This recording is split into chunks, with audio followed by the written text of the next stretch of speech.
Hey guys, we just got back from the Tom Ferry Conference in Dallas last week, and we have a lot to share.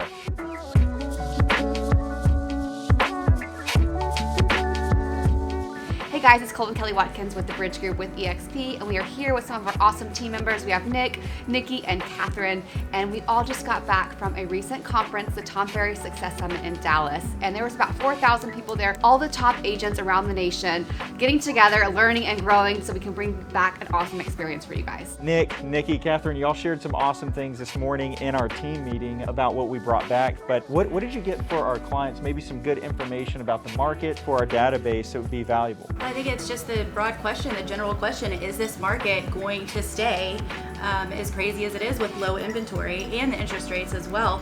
And from what I took away, it doesn't look like there's actually going to be any slowing to this market for the next 2 or 3 years.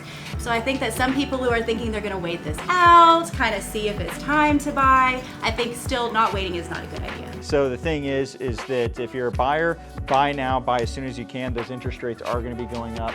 If you're a seller, it's good news, at least for the next 2.5 years. Nick? So one of the things we learned is that statistically speaking, 68% of people choose an agent that has only sold 0 to 2 houses. And who you work with matters. The agent that you choose to represent you is doing more than just writing a contract or putting in an offer or sending out an email or unlocking a door. There is so much nuance, so much skill that's required to do this well. That's why here at the Bridge Group, we've got over 12 full-time agents. This is our career. This is what we do. This is not a part-time weekend thing as a hobby. And so when we talk about how much business we've done and how we rank compared to other agents, we're not saying that as a way to be arrogant. We're just saying that there's a lot of money that's on the line when whether you're selling or buying. You could be leaving money on the table, or you could be way overpaying for something.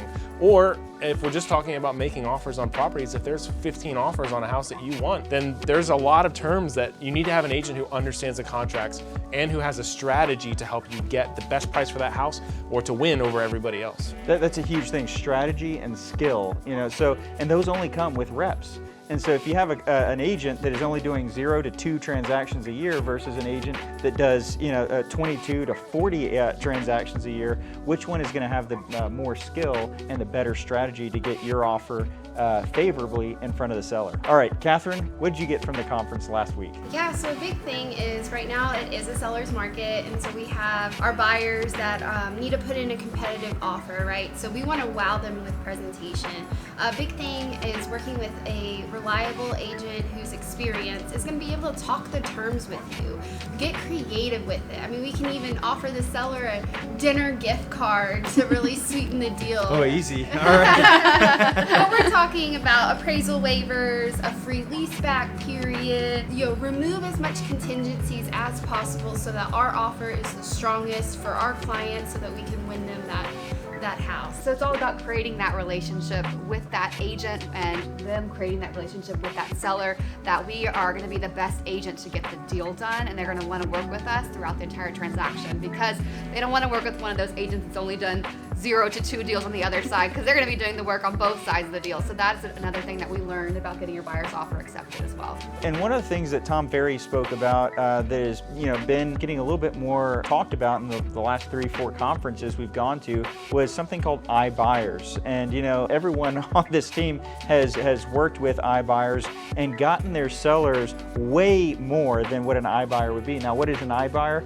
It's a Zillow, an OfferPad. What we're talking about is these services that are offering or making offers on properties before they go to the market. The sad thing that happens is a seller will take these offers and say, all right, hey, this is what we're working with, this is the direction we're going. They never give the market a chance to bring significantly over asking or over what that they were offered through that iBuyer. A good example of this is Nick's property recently that he sold. We listed it very aggressively for that market, and I believe they got an offer from one of those iBuyers, Zillow, OfferPad. They did. It was 20,000 over, so it wasn't a bad offer. Yeah, by any means. But it was a bad offer compared to what you sold the house for, which was how much over? We ended up selling it for $68,000 over, which gave us a little bit of room. We had some negotiations on repairs, and at the end of the day, they still netted $60,000 over asking price, which is $40,000 more than what Zillow was going to give them.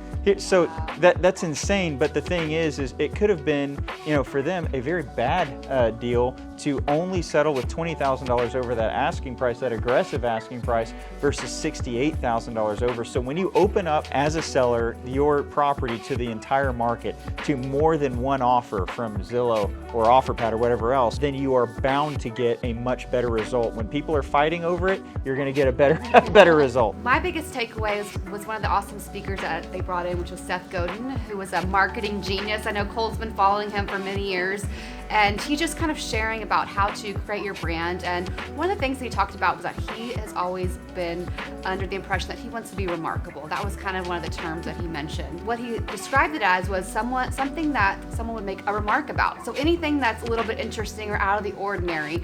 And I think on the Bridge Group, that is something that we've always wanted to implement. We call it surprise and delight our clients. So do little things to make a difference, to make your experience, one of the best experience and very memorable. And so that may be something for you in your personal life or in your business. If you're an entrepreneur or in the company that you work for, be remarkable, stand out, go the extra mile. Don't just do what your job is, but take that extra step to make an incredible experience and an impact on people's lives. So I hope you guys enjoyed those 5 takeaways. Those are just a few of the things that we learned. We're always trying to grow and educate ourselves so that we can bring that experience to our clients in this marketplace. So if you have any real estate needs in the Houston area, please reach out to the Bridge Group. We'd be happy to help. Thanks, and we'll see you next week.